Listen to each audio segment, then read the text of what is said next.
and we're back.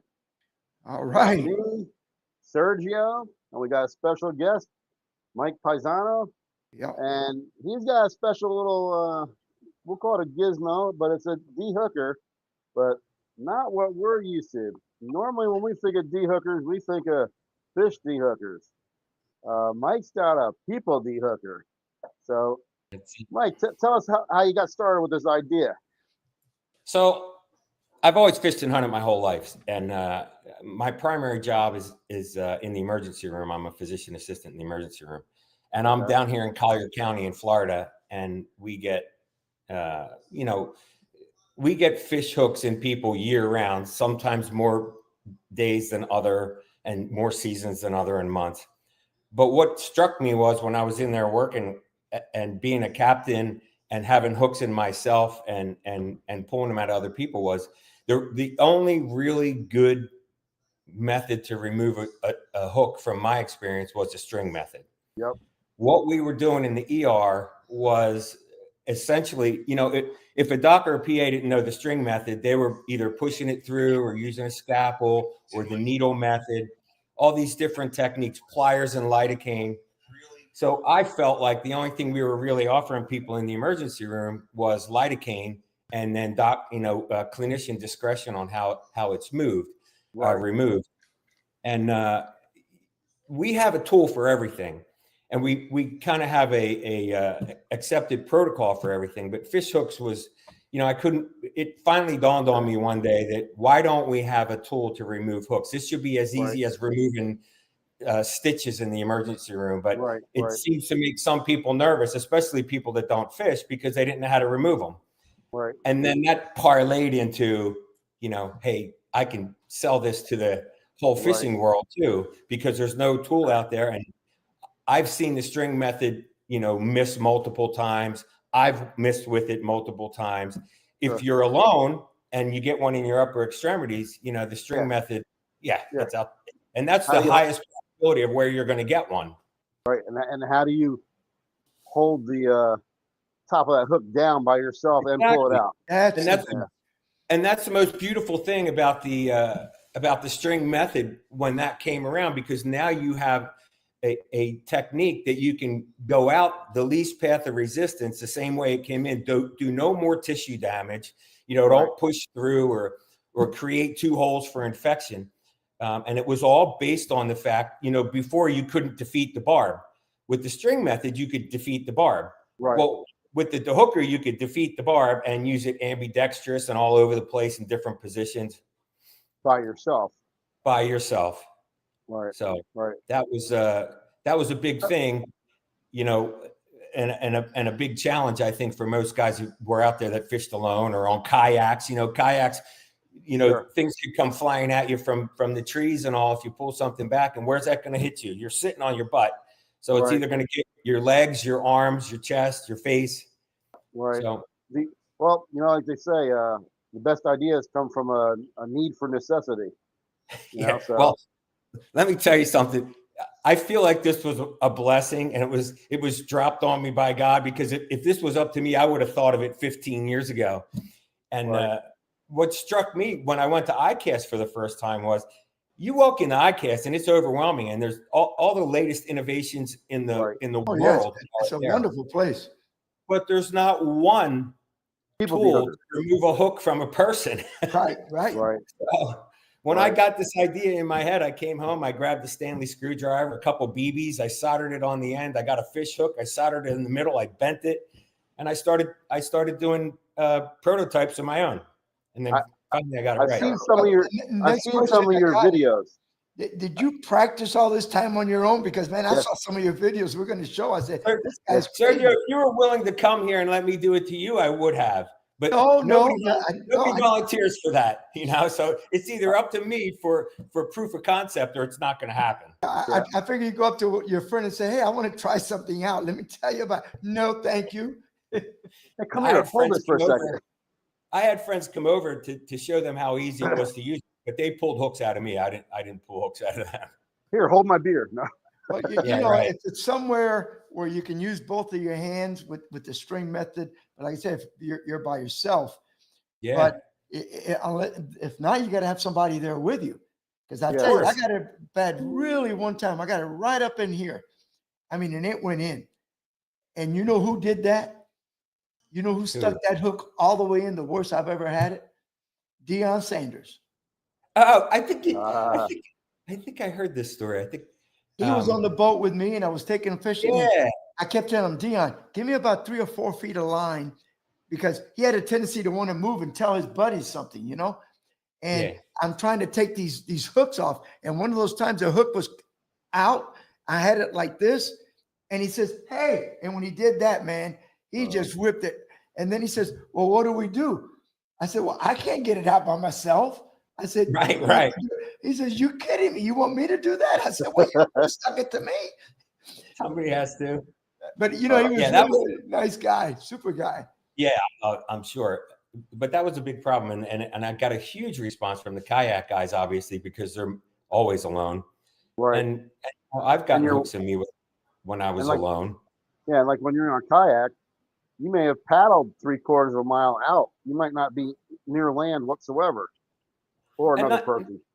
Yeah, and not only that, but you get guys that are out dolphin fishing or something, and on the West Coast, down here, you got to go out pretty darn far. Right. So if you go out there and get a hook in your hand, and you went out 80 miles, and you got bait, buddies, food, all the gas, and you got to turn around to come all the way back to go to the ER to get a hook taken out, man, that's a hell of a waste.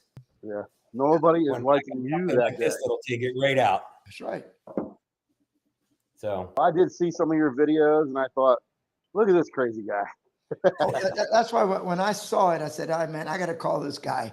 And then I saw, I was looking at the videos. I said, and then I said, "George, you got to look at this thing, man. He's sticking treble hooks in his arm and pulling it back out." I said, "This guy must love pain." The one that you described with, I have a video of a circle hook right there that I have online, because guys were calling me and texting me asking me, "Will it work with a circle hook?" I said, "Yeah, and I'll prove it." And then I did one where they're like, will 2 out of 3 treble hooks, will it work on that? So I said, "Hey, I'll one up you. I'll put 2 out of 3 on 3 treble hooks at one time and pull them out." So, it's been fun. Most of a hook being in you, they're shallow and all. It's a mind game. You got something stuck in you. Most people freak out, but it's not that big of a deal. If you got the right tool to remove it, it's really nothing. One night, it was late at night. I was rigging some lines up for the next morning, and I had a couple of rods that I wanted to put some smaller hooks on because I had some really finicky fish. And I got myself. I was so mad. I was trying to hold the top of the knot and cinch it down. Huh? You ain't alone. When I went to cinch it down, it slipped. And I went and stuck it right into my thumb right there. And my wife turned white. And I was like, "Oh, man." She goes, "We got to go to the emergency room." I said, "Well, I ain't going to the emergency room." I said, "You know how long that'll take?" I said, "That'll take forever." And the only thing I could think to do was I kind of grabbed it and pushed down. Yep. And tried to, pull it real quick. Yeah. And that was the only thing I could do. And, a little piece of meat came sticking out. I was like, "Well, that stinks, but I'm done." That's probably right at the very edge. That's really where. So when the hook is in you, obviously the feet and the barb is everything. Right. And the way that the tool is designed, here, I have one right here. So if you put this hook around the throat of the fish hook, just like that, and go over the top with the head, and it looks like a praying mantis. That's why I got that logo. All you have to do, I built this little 5-degree offset into the tool because the barbs are so small. Right. Even in a 9/0, they're not so big that you have to grab this and wrench down on it to disengage that barb. All you have to do, and that's why I built it in there, is really straighten this out.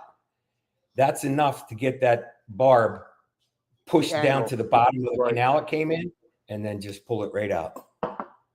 So that's what that's what you're looking for when you go to do it.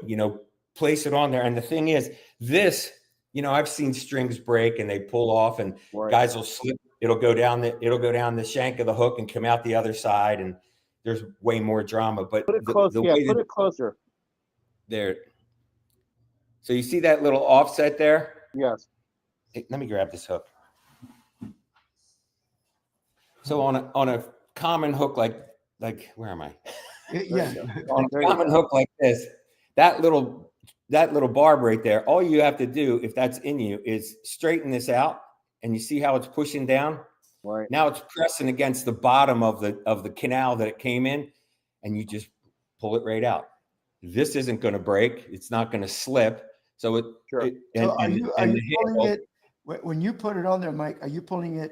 You're not lifting up. You're just pulling straight back. I'm down. doing that. I'm doing that little bit of straightening out, and I'm pulling it straight back. If I lift up, then I'm doing, I'm pressing too hard against that. It's just going to go. It's going to go out the same way it went in. Once I do that, comes right out, because that's the way it's in, right? So if it's in your arm like this, and I go around and get on top, all I got to do is straighten that up a little bit and pull it straight out. Oh, well, let's show it. Hey, Jota, show it. Show the real stuff so people can see it. Word of advice: if you're squeamish, don't watch this. Don't watch it. This is on your foot, man. That's You my really target. like pain. That fly went in the wrong direction. So hook to throat, the top of the tool to the shank, there it is, to the shank, and pull it straight out. Captain Mike here again. I have been getting some requests about treble hooks. Oh. Look, I got the same shirt on. All right. If that doesn't look like fun, I don't know what does. And guys, let me see you push these through. For the guys that think pushing through is the only way you can get a hook out. But here we go. Under, over. I'm going to press down and pop. Let me get that out of the way. You like that noise? That noise makes you cringe. And two. It is a mental game. Over. Now here's the dangerous Press down, one. get those out of the way. There you go. Here comes the last one. Yourself again. And let me show you the damage. I did that the dumbest way possible. They're just holes. Even if you do, like I could have taped those up. I could have cut them off. I could have took them off the rings. But I left them on there purposely to show that if you do it right, you can even do it the dumb way. Yeah, like I'm saying, that last one is the most dangerous one, and you did it right. You see where you let the lure fall away from your arm before you pull it. Because if somebody not thinking in a panic, and you just stab yourself again. Start over. Reset. You know, when I see that, it makes me think of it's the most scary thing. I've seen it so many times happen to people. When you're king fishing and you get that blue runner that's just frisky as can be, and it slips out of the guy's hand, and then the back treble hook gets him in the arm, and this thing's jumping around. And it hurts. And you can't, you got to stop the fish from jumping because he just keeps digging it in more. And meanwhile, he's flying another hook around. So I got stuck one time on a kayak, and I cast it into a tree, and I paddled up against the current, and I'm trying to beat the current to get the hook out. The kayak went backwards. My thumb was still in the hook, and the hook was still in the tree. And the only thing holding me and the tree together was my thumb against the current and the boat. That was not a good feeling. No, that was not a good feeling. So now let me ask you something, since you're in the ER section. When something like this happens, anything you can do to make sure to try to avoid an infection? Oh, absolutely. I mean, so tell us a little bit about what you would recommend once you pull the hook out and you're on the boat. What would you do? So I actually have, let me just grab something here. I actually have these little common floats, right? That says dehooker on it. So what I put in here, I put this onto the back of the tool, so it'll float the tool as well. Right. What I put in here is an alcohol swab, a Band-Aid, maybe some first aid ointment. So when I pull that hook out, I get that alcohol swab and I clean it, put a little first aid ointment, boom, I'm fishing again. All right. Now, that being said, where we live down here, you know, there's nasty things like Vibrio Right. and infections that you can get just from our water alone. So, you know, there's always disclaimers with everything in medicine. If you're immune compromised or it's Vibrio season, you know, when I get people that come into the emergency room, I give them antibiotics as a precaution against Vibrio. Right. Right. Every time they get stuck. Now, the thing about this tool is, if you're 80 miles offshore and you pull one off, and pull one out and stay there fishing the next day, when you come home, you call your doctor, tell him you need a tetanus shot, and call you in some antibiotics. You don't have to lose your day. Right. So I had because I've seen some of my captain buddies, like Brian Epperson almost lost his leg one time. Captain Brian, a pinfish was in his net and it stuck him in the knee. And it was just because it allowed that bad bacteria to get in there. Yep. His knee started hurting, went to bed. Next day, he put stuff on it, hoping it would go away. The next day after that, when he woke up, the thing was huge. So it doesn't take long. He went to the ER and they said, if you would have waited one more day, you'd probably be without a leg right now. Yeah, I always recommend people in our waters and warm waters in general that they should consult their doctor and get some antibiotics. Yeah, because I remember years ago, George, I got a little scratch, just maybe 6 inches above my ankle from the bucket. The bucket that was in the boat. This was on a Friday, and by Sunday it was all puffy and red. So I went to my physician, and they sent me some antibiotics, and she cleaned it. It didn't get any better, and it got worse. So I went to urgent care, and the lady says, "Man, I want to give you some heavy antibiotics, but you need to go see a specialist tomorrow." And I did. They had to put a pump, like a little suction cup pump.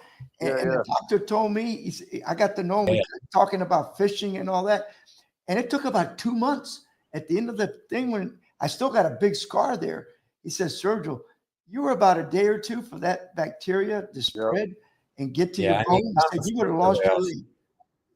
Common sense prevails in these. Ever since I've seen these bad things that have happened, now I'm real.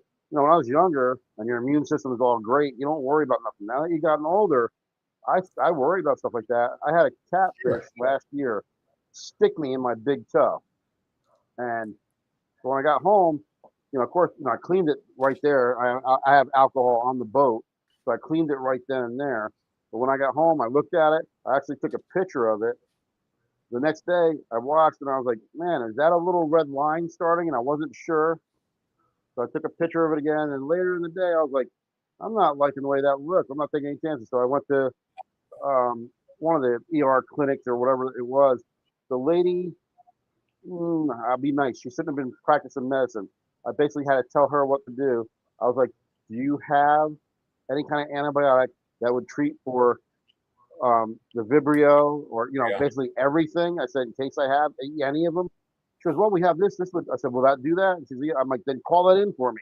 I had to tell her what to do. But I would recommend everybody that when they get stuck, as soon as they get home, call their doctor and get on antibiotics. Just especially down here, because we had a Captain Dave Beatty one day, same thing.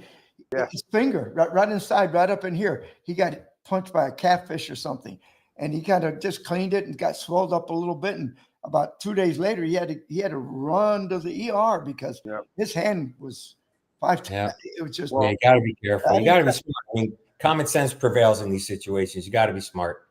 You got to take precautions. Do you remember Snooky Bear? Yeah. Captain Art Paiva. Yeah. A lot of times, like for us, when we're doing charters, we'll take baits and we'll put them inside a bat, shake them up, and throw them out there for live chum. Well, Art used to grab the bottom of the net or reach in and squeeze those baits to mess them up a little bit so they wouldn't just gather up and swim away. That little bait, little white bait, got him in the hand, barely anything. A year of surgeries, like a year it took him to get a hold of that. Put him out of commission for a while. You never know. Yeah. You got to be smart. You got to be safe. Now, how long ago did you develop this?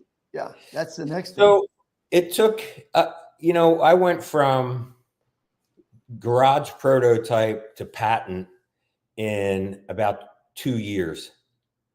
And then it took me another year to kind of amp up manufacturers and production and all. And then I decided that the timing was perfect. I was going to, once I kind of settled on a design, that I was going to launch it at ICAST.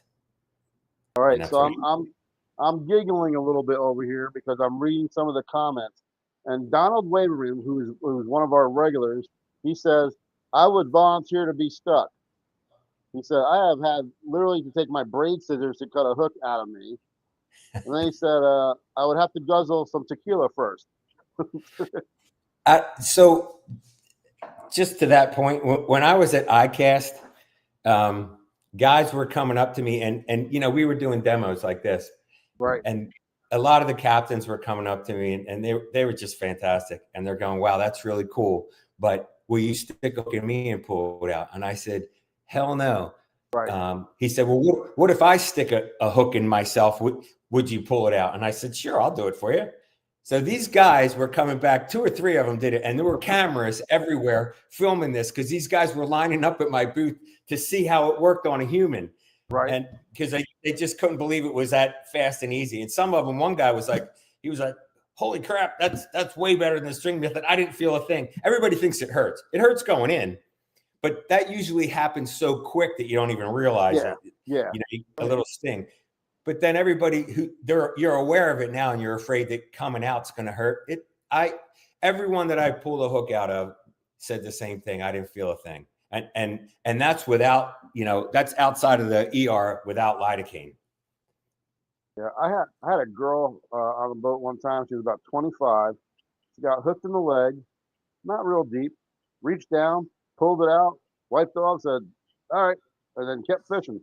I said, well, here's some alcohol swab. I said, at least wipe it for me. But what a tough cookie she was. Just didn't even phase her. I mean, I've done that so many times just myself before I even designed this. You know, like I just pulled a hook out and, you know, that day with the kayak, I just cut it and pushed it through and got it out. And I didn't have any other better method. The middle part is some kind of a stainless steel sort. The front of this is solid stainless steel. Okay. Is it 316 or? It's surgical grade or? It's 304, I think. Okay. And this is solid, a mixture of resins, like a PP resin. Okay. But this is solid too. So this tool is like rock solid. Right. It's really like these things, nothing's going to break this thing. Well, because of us around the salt water, we worry about things rusting on us. Yep. And this isn't this. I've got them sitting in my boat now for a long time, and I purposely left them out there to see what would happen. And this is UV protected too. So, do you have these in the stores, Michael? So I just happened to pick up the local marinas where I live down here. I live on Marco. A few of the local marinas have it. Everglades Fishing Company has it. EFC, and I just got the Ace Hardwares. Oh God, they're great. I know. Yeah, I grew up with. I got all 13 of them all throughout the state. So they love fishing, man. Yeah, they do. Yeah, it's been great dealing with them. They're a great company. They're great to have around because in a pinch, sometimes when you need something for your boat or whatever, they have it. What I'm going to do is that's where I shop. There's one right down the street from my house. I'm going to send you I go to Pine Island all the time to film, and I've got one of my best friends lives down there in Boquilla, Dr. Rodriguez. He's semi-retired. He's a cardiologist. I'm going to send you his number. You ought to get in touch with him because he's on the water all the time. If he's not, he quit, retired, and then said, "Oh, I got to do it a little bit. I miss it." So he's kind of like, 1 day, 2 days a week sometimes, but the rest of the time he wants to go fishing. And I was telling him about this, so I'm going to send you his number and let you and him talk to each other. I would enjoy he might that. be able to help you down there, Yeah. And I got, I got feedback at ICAST from a lot of guys too. Some guys wanted a different version of the handle. And then, believe it or not, I got a lot of requests from guys, the bait fishermen who get sabiki stuck in them, Right. and fly guys who get flies in them. And that part I couldn't wrap my head around until I started sticking sabikis in me to see. I was joking with them. I'm like, man, just pinch that between your finger and your thumb and pull it out. And they're like, have you ever had a sabiki in you? They're sticky. They're sticky. I have two more versions of this. They're in prototyping. One is that this handle, the tool will be about that long. It'll be about half the length, and it'll be kind of like a brass knuckles, a smaller version that could easily be carabined or put into a first aid kit. And then I have another one that I call the Dink, and it's a small version that would work from like a size 4 sabiki through all the dry flies and nymphs and everything up to a size 3 hook. And then this one goes from like size 3 to 9/0. Right. And depending on the thickness, it can go even bigger. Yeah. The problem with the sabiki is it's usually more than one hook that gets you. Oh God. And I mean, they're sharp. Those suckers are so sharp. I went and bought a fresh one at Ace and I brought it home. I'm like, let me see what these guys are talking about. And you can barely see the barb on it, but I'll be damned, they work. They're sticky. Yeah, they're sticky. I mean, they sting you. One time I was just turning around and I rubbed against the line and I must have had 4 or 5 of them on me. I mean, they're just, it's like fleas on a dog, boy. They just jumped on you. Unbelievable. Well, if there's somewhere else where they don't have them, how can they get a hold of the tool? You got a website they can order from, or? Yep, dhookertool.com. Now, and that site is like our e-commerce site, and you can get it there. Okay, so it's dhookertool.com. It's on Amazon. Let me ask you this. You got it on Amazon? Yep. Okay, good. So that makes. So let me ask you this: you're obviously targeting the fishing community, but have you targeted the hospitals with this? I was waiting for that. Yep. I'm in the midst of we're narrowing down a prototype, and I'm working on the FDA approval for it being in the emergency room. One of the biggest things that was a crux for me, because I'm an ER guy, was, do I start the medical side first or the fishing side first? And I thought, well, it would be so much fun to do the fishing side, because talking to all the guys and going to ICAST and everything, and even when there's a problem, fishermen, it's just so cool to talk to everybody and deal with them. So I went that route first, but now I'm kind of narrowing everything down with this one and getting everything done. So the other thing too is, once you sell it to a hospital, you're only going to sell so many, and that's it, because they're going to take care of that tool, unless they decide to buy but if it takes off with the hospitals, think about how many thousands and thousands of hospitals there are. There's a lot. And up in Alaska, a buddy of mine who does some work up in Alaska sent me a picture. He was driving down the street and there was a sign in the road that said hook removal here. And it was a small hospital, because those guys are up there. They're up there fishing like maniacs for those salmon. And even in New York and in the Northwest, sometimes those guys are side to side. They're getting hooked like crazy. So let's see when them stripers come in. Yeah, I hear more and more encouraging stories about hooks that I never heard before. So for a guy with a hook removal tool, I'm hearing, well, these guys get hooked, those guys get hooked. I'm like, all right, we're in the right business. And you just what made you decide to use different colors instead of sticking, like maybe to a white one or something? I'm so glad you asked that, because I wasn't going to go down that road. I thought, it's fishermen, you're fishing. Right. What's the matter with a white one?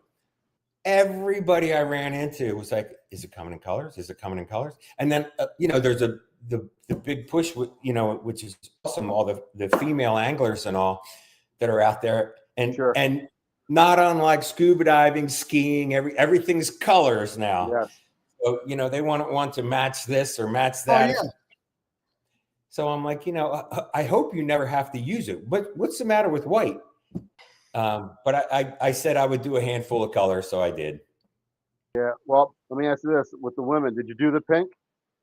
I do have a pink one. Yeah, because that you can Pink. even go down the route of a lot of tournaments.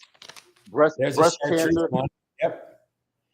I got Breast chartreuse, cancer. I got blue, I got pink, and That's the white. chartreuse one. So like Yeah. the breast cancer awareness, they do a lot of tournaments for that. A pink D hooker, boy, you can just get right in there with that. Yep. And, Yep. and, Yep. and what you talked about, the little floating keychain that you sent me, Yeah, that's I'm gonna great. do exactly that. Put some swabs in there, put some of Yeah. that stuff, and Get then it just cleaned up. wrap it around this, yeah, and then keep Yeah, it. I mean, and just to round that all up, everybody's personal medical health is different. So, if you're a diabetic and you have a really weak immune system, you need to get to a doctor sooner than later for antibiotics and get on them. Common sense rules the day. Nobody knows better than you that what you need to do for yourself. And there's, there's Right. dangerous bacteria out there. So. Now, a question, because this years ago when one of my instructors, they used to say, some of the stuff you got cut by a fish or something in the boat. It was always good to get warm water to help. Well, so that's because that denatures the protein that causes all that reaction. Like if you step on a skate and it gets you, and the burning sensation from a catfish and things like that heat will denature the protein that's causing that. That's why that works. Because I know he used to bring that up. He was a dermatologist and he used to teach in one of my classes. So everybody would say, well, how are you going to get warm water when you're on the boat? He says, simple. You start the motor and you got the pea water coming right out of the motor. That's how about it? How about it? That was kind of stupid, but he knew that. He knew to say that. That's cool. Right. My Uncle Angelo would have said something different. Now let me ask you this. I was thinking the other one too. Many times if you cook yourself, you're starting to get immune to all of this. What's that? I'm sorry. I mean, you have stuck yourself so many times, you got to be immune to it already. Well, I mean, I'm sticking myself with brand new clean hooks. Yeah. Not right out of a fish's mouth. So it's He's a got little bit callus. different. He's got callus where nobody else has callus. Actually, when he goes around and says, "Hey, I need a hook," he says, "Well, wait a minute. I got what side Yeah, you right. want?" Yeah, right. I'm it's funny. selling some. There's a guy that I work with. God bless him, and he has the tool. And there were other people in the ER where he was working, and they asked him to show how it worked. He stuck 4 hooks side by side and let each of them take one out in his arm, and he videoed it and gave it to me. So I'm not the only nut out there. So what does it cost if somebody orders one? What does it cost them to buy this? This is $59.99. Solid stainless steel, solid handle, lasts a lifetime. And what's a trip to the ER worth? Well, that's a great point. So even this is less than a deductible, even if you have good insurance, I would suspect. Right. But I mean, a trip to the ER to have something like this done is going to be, $1,200 probably. Well, it's not that. It's the time and the inconvenience. You're in the middle of a good bite, and the fish are going crazy, and you stick a hook, and you really want to stop fishing, go all the way, get in, take the boat out of the water, and go to the ER, and then wait 4 hours maybe. Man. And sometimes for hardworking guys, those fishing days are few and far between. Right. So you don't know why would you let it get ruined? If you're a healthy guy, you pull that hook out and go fishing. So Sergio, we gotta watch our time right now. Yeah, we better go. Michael, we want to thank you very much. Tell us one more time the hook, the name of it, and where they can get it. Amazon, whatever else. Go ahead. So Amazon, thehookertool.com. It'll be in all the Ace Hardwares in Florida shortly. Nice. Locally, there's marinas around Marco have it. Everglade Fishing Company has it. So and we're Amazon growing has it. bigger and bigger and bigger. So it'll be more and more places shortly. Right. So Right. All right. And we'll look forward to maybe seeing you at in July at ICAST. We'll be there. Yep. Yeah. Please come and see me. Oh yeah. Oh, we will. We will. It'll be fun. Yeah, that'd be cool. Well, thank you for your time, Michael. We It's appreciate my it. pleasure. This was great. All right. nice Take meeting care. you. God I'll bless. see you. Okay, George. All right. Tomorrow we're gonna stick a hook in your arm. I'm gonna try it. No, tomorrow we're going to stick a hook in your arm and I'm going to try it because, see, that way I can get the right practice. And then you learn from me how to take it off your arm. Thanks. I appreciate that. All right. We better get a fishing report in. I'll have to borrow your de-hookers. God. So who do we want to go for? Tony Franklin? Sure. All right, let's do it. Hi, Captain Tony Franklin back once again with this week's fishing report. The mackerel have been thick in the bay this week. We're catching quite a few Spanish mackerel. Quite a few of them been on the large size. The biggest technique that we're using, we're fishing a grass flat, 5-6 feet of water, looking for green grassy areas on the bottom. The more grassy areas, it seems to be the more better bite for these mackerel. Also, there's been a lot of spotted sea trout. Like I've been saying, the trout bite has been spectacular this year. Really, really good. Catching large amounts of medium and large trout mixed in. So there's been quite a few different sizes. We've caught large ones. There's just a lot of trout. Not only is there spotted sea trout, there's silver trout. Some of the silver trout have been also large. So great action there. We've had bonnet head sharks on the flats. We're also catching some snook. The snook bite has improved this week. Around the faster moving incoming tide has been producing the best for snook this week. Once again, we're using live scaled sardines, netting them around some of the Bay Area bridges and on some of the grass flats they're starting to show up. So live scaled sardines been working the best. There's been a few redfish around. Been hearing reports of a few redfish caught by this week. So redfish bites starting to pick up. The snook bite will only get better as this water continues to warm up. We're getting really, really close to super fishing. So everything's fixing to click together and start biting. So it's time to get out on the water, catch some fish, tight lines. I'll see you next week. All right. And thank you. Tony. Very Good good. report. Good job. And yeah, we want to say that, I had that tournament last week. We had 51 boats fishing. George took Master Angler. And then we had, a couple other captains that took the first, second, and third place. And it was a fun way to do a tournament because, most of them is the biggest snook, the biggest redfish, the biggest trout. What we do in this tournament is we had 12 species? 12, I think. 12, yeah. We had snook, redfish, trout, flounder, jack crevalle, pompano, mackerel, catfish, puffer, ladyfish. And the night before, we rolled the dice, one species at a time, and whatever the dice said, that's how many points the species was worth. But nobody knows this until the end of the tournament. So when you're out there, the idea is to try to catch as many of those 12 species as you can. And you might have caught a 50-inch snook, but a little puffer could have beat you out because it was worth more points. Yep. I lost one year in one of those tournaments because 3 puffers got off the hook on this one kid. And when do you ever have puffers come off the hook? You always have to de-hook them. We lost 3. Well, I lost the tournament by a puffer. Well, that's all I needed was a puffer. But what'd you have? Was John McMillan second place? John McMillan was second. You had Chris Camps. Chris Camps. No. Chris Camps was 1. McMillan was 2, and a new captain out of the South. He took 3rd place. Nice.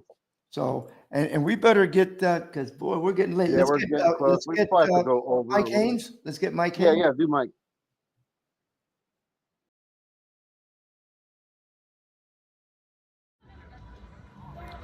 Good evening, Captain Mike Haynes, Fishbones Charters out of Crystal River, Florida. Well, last week I didn't get our fishing report in because I was out of country up in Canada doing a little marketing. And this weekend I'm out here with some friends in Orlando visiting some of the parks here and still needed to get a report out because been out fishing this past week, and it's been pretty steady. Monday, Tuesday, Wednesday, the tides weren't all that great, kind of very lackadaisical. So the bite was lackadaisical. Water temperature was about 80 degrees, but we still found plenty of fish to bite. We just had to be a little more patient with it.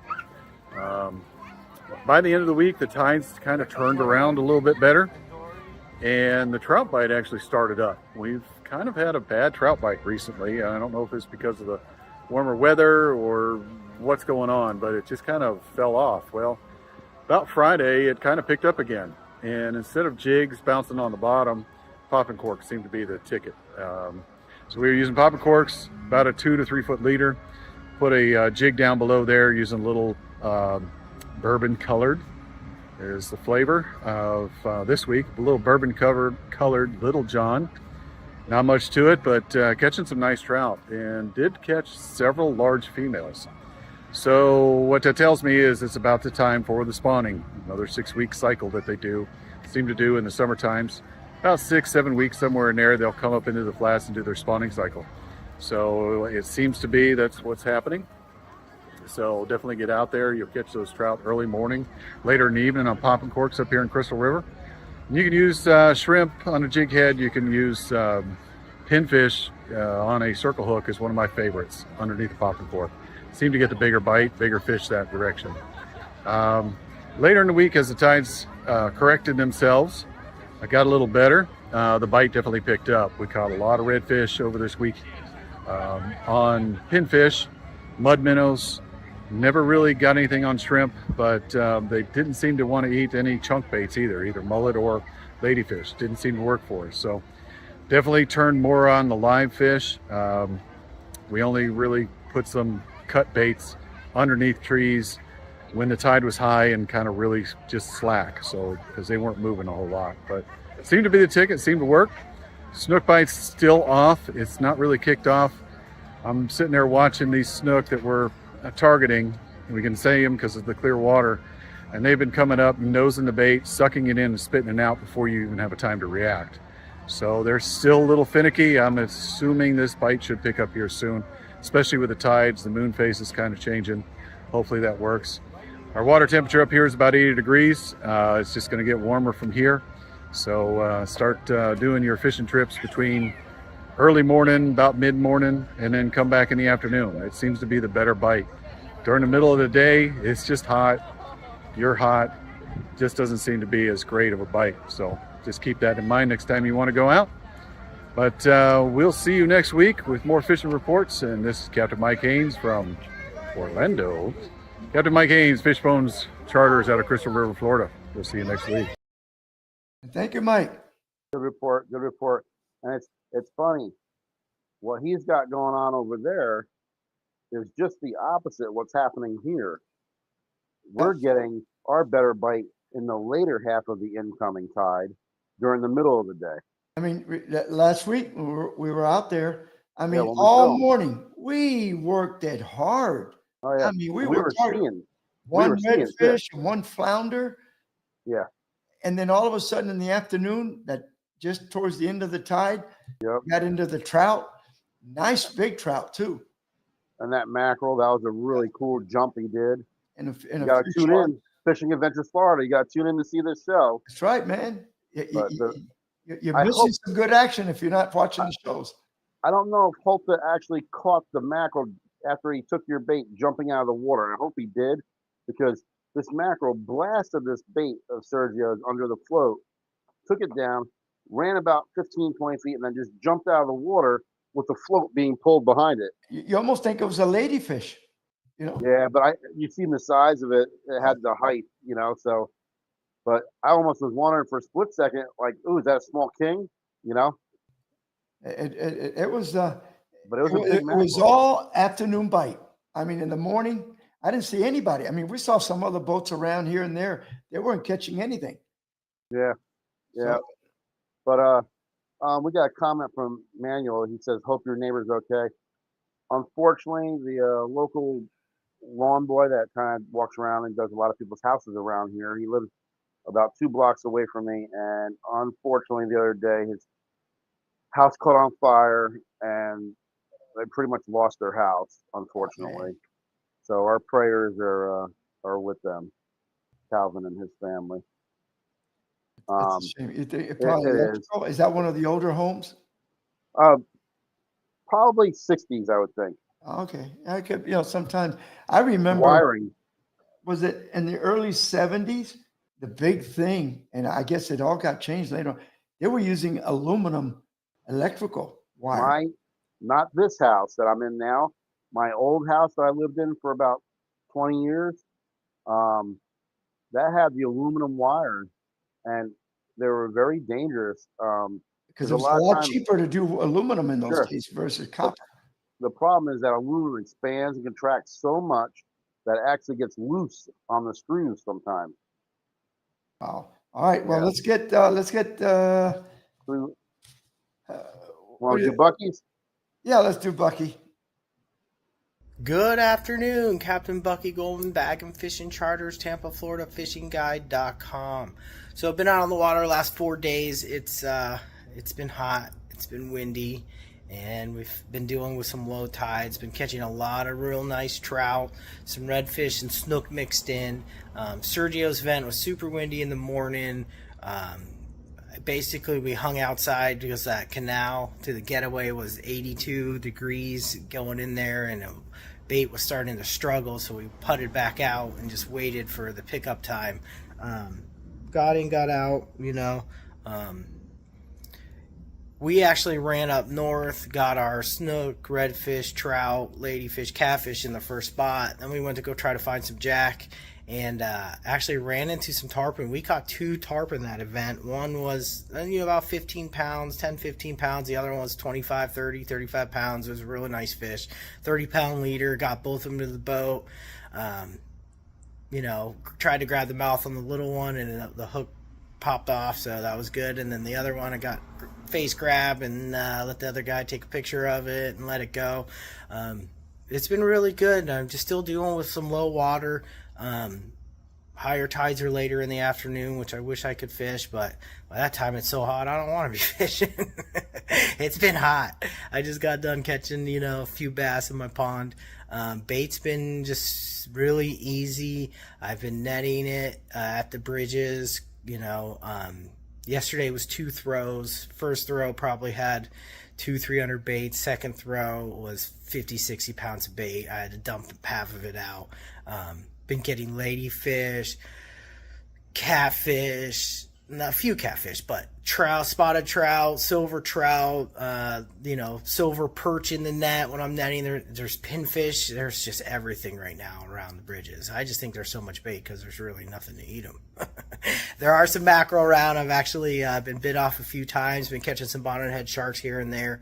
So there's a lot of action, and actually finally just saw some big jacks in the distance crushing across the flats. So I think everything's just delayed a few weeks with these fronts. It's been a little odd. So and the tides are just not matching up from what they're saying. I went somewhere and said it was going to be 0.5 and got there and it was a negative 0.1. I'm like, that shouldn't be sticking out of the water on this level. How am I even going to get in there? So that's been a little frustrating. I'm just really ready for some flood tides and some pounding some mangroves and stuff like that. So, but I got plenty of availability in May. I'm looking forward to it. There's been some tarpon showing up, so that's really good. And there'll be a lot of options, especially to go out and try to get a grand slam for a day. So give me a call, Captain Bucky Olin, Bag and Fishing Charters, Tampa, Florida, FishingGuide.com. All right. Got it. Nice report.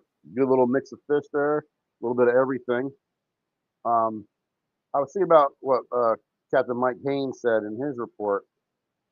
I'll tell you what, you get those pinfish that are maybe silver dollar size, and like he's saying, you put that under a float, and you put the length of your leader under the float, just to where that pinfish is just a tickle in the top of the grass. And that pinfish will sit there, and you'll see that float doing this, and he'll be digging for that grass to try and get down there. It causes so much commotion.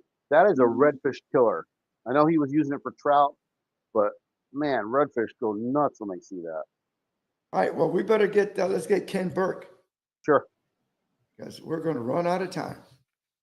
Hello, this is Captain Ken Burke here with Captain Kenny's FishingAdventures.com fishing report for the South Shore of Tampa Bay. Snook and redfish are in the mangroves and can be caught with scaled sardines, free-lined, or under a float. Or you could try cut ladyfish, thread fins, and pinfish under or as close as you can get to the mangroves. The water tip in the bay has warmed up to 82 degrees and the bait is starting to show up on the flats. Fishing on structure in 15 to 20 feet using scaled sardines, we caught mangrove snapper, Goliath grouper, gag grouper, Spanish mackerel, and cobia. We are having some great weather and the fish are biting pretty good right now. So get out on the water and catch some fish. Tight lines, everybody. We got it. George, let's get yours in quick. Quick. Because then we got Michael Dawson after that. Let's get George's in. Hey guys, this is Captain George Hastic of Fish Hunter Fishing Charters coming to you from St. Petersburg, Florida. Bait's been spread out onto the flats now, so you can definitely find some on the flats. Still at some of the bridges, the range markers, so it's pretty much a little bit everywhere right now. Trout right now, 5 to 6 feet of water. Live white bait seems to be doing better than anything, but that chicken on a chain will still bring in quite a bit of trout. I like throwing a quarter ounce jig head. We're, like I said, about 4 to 6 feet of water, some nice grass with sand patches, or some nice shell bottom with grass and coral mixed in. That's kind of where them trout have been hanging out. The snook and redfish, finding a lot of them still under the mangroves, but you will see sometimes some of the snook roaming anywhere from under the mangroves to maybe about 10 feet away from the mangroves and just cruising those edges. Look for basically your areas where you've got good water flow. Usually that'll create a better scenario for the snook to want to be feeding and get more hits. Anywhere where you have small bridges, little cuts through the mangroves, any place that'll build up that flow, which in turn actually funnels bait through those areas, and those snook will lay in those areas and wait for that bait to come to them. They're very lazy by nature, if you want to call it that, and they'll expend the least amount of energy they can to be able to feed. So a lot of times on corners around mangrove tree lines where the current wraps around that corner, maybe picks up speed a little bit, it'll dig out a little trough, and those troughs like that, those fish will lay down in the bottom of the trough, letting the current go above their head so they don't have to fight to stay there. And then as the bait comes overhead, they come up, grab the baits, go back down. So it's just an easy feeding station for them. The redfish, you know, your mangrove tree lines, your oyster mounds, your grass with good sand holes, you know, all those type of areas will hold redfish. Especially if you have an area where you see a lot of large mullet coming through. A lot of times those redfish love those same areas. They'll also go with the school of mullet a lot of times and feeding on what the mullet scare out of the grass. So you get some baits that are just, they don't know, you know, one fish from another. All they see is fish coming at them. So they'll spook out of the grass and then the redfish will pick those baits off. At the same time, keep your eyes open. Your manatees, your large stingrays, cruising the flats. The cobia use the manatees and the large stingrays the same way. They will spook fish, bait fish out of those grass areas that they're hiding in, and then the cobia breaks off not too far, eats a bait, and then goes back to its host, if you want to call it that. So if you see a shadow, the cobia behind it or under it, make a decent cast. It's got to be within a couple feet. You know, if it's a manatee, try not to land on the manatee, just try to land next to it. And usually that cobia will break off and grab your bait for you. The jacks have been roaming on and off in some of the marinas and also on the flats. Just look for the bait schools. You'll see all of a sudden them just showering and getting exploded on, and those are usually your jacks, or sometimes ladyfish, but a lot of times it's the jacks, and those are a lot of fun. There's been some mackerel up in the bay, not as thick as I would like to see, but it should be getting there. Down by the Skyway, that area, they're getting a lot of mackerel. there's a lot more smaller ones right now down there, but there are some nice mackerel to 23 inches around, if not a little better. All right, this has been Captain George Hassick. Have a good day. Way to go, George. And we got one left. We got Michael Dawson. Yeah, we better roll it. Yeah. Hi guys, Captain Michael Dawson here, Patriot Guide Service, here with this week's fishing report and forecast. So we are starting to get into our summertime patterns out there. Fishing is absolutely phenomenal. If you're not out in the water this time of year, I don't know what else you'll be doing because the water's great, fishing's great, and everything else is great out there. Big thing going on right now, all of our snook are starting to move out to the beaches. So get out there. If you like catching these big beach snook or if you've never tried it before, it's the time of year to do it. You'll see big groups of snook going out there anywhere on the beaches from the north end of Ancoats, south end of Ancoats, Sandbar, Three River, Honeymoon, kind of moving out to their spawning locations for the summer. These fish will be out there in the super shallow water. You'll be able to sight fish them. Look for the big shadows and the shallow sands right now. Throwing big whitebait at them is a great way to get them to eat. And if they're not eating whitebait, take a grunt or a pigfish.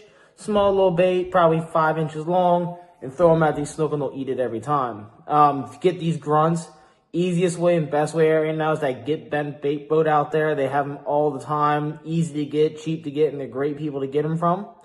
If you don't want to do it that way, you got yourself a Key West style pinfish trap, throw some squid in it and drop it in a pothole on the flats. You'll sure have a dozen or so in a couple hours. Besides snook fishing, plenty of trout out there on the beaches. They're everywhere right now. But the beaches, there's still a bunch in the river. There's still a bunch at the mouth of the river. There's trout pretty much everywhere. Just get somewhere, look for these fish as well. Water's super clean. You'll be able to see them, get on top of them. And then finally, we got our redfish bite going on. Again, it's a phenomenal time to be out there. Big redfish in every mangrove bush that you will ever fish right now. As long as there's deep water underneath it, maybe some structure and some shade on it, there's some redfish sitting underneath it. Cut pinfish has been working very well for the last couple of weeks. This seems as fish are starting to keen a little bit on more live bait. So we've been taking a white bait, like a 4-inch white bait, cutting the tip of the tail so it's still alive but bleeding a little bit. And these redfish have been absolutely hammering them. Get out there, have a good time. Try to avoid some of the weekend traffic if you can. You'll have plenty of fish. Tarpon are right around the corner. We're looking for them. That's going to be any day out the tarpon fishery starts kicking off. If you're not out in the water right now, you need to get out there. Captain Michael Dawson, Patriotic Guide Service. Thank you, Michael. Good detailed report. Good detailed report. Very good. Very good. And we just got to remind people that May 1st, snook season closes. Right.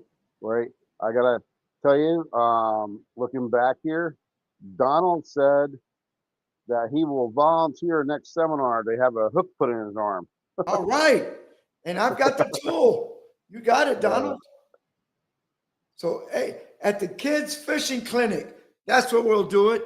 Oh, yeah. Give the kids a Now, heart let's see. attack. We're going to have about 10 groups of kids, only 10 hooks, Donald. One for each group. You got to do it right. Oh, God. Well, everybody, we want to thank you. I hope you enjoyed the show today. I just thought getting this D-hooker guy on because it was so different. You know, it was really something different that you don't get to see at all. So I hope everybody enjoyed it. Please tell your friends and look at the show. George and I, Fishing Adventures Florida, it keeps growing and growing and growing. It's kind of different. So tell all your friends, YouTube, Waypoint, Carbon TV, Outdoor Action TV, Angling TV, all the major streaming channels and YouTube. Right, George? All right. That's it. Got We're it. on everything. God bless Appreciate it. everybody. Have a good day. night.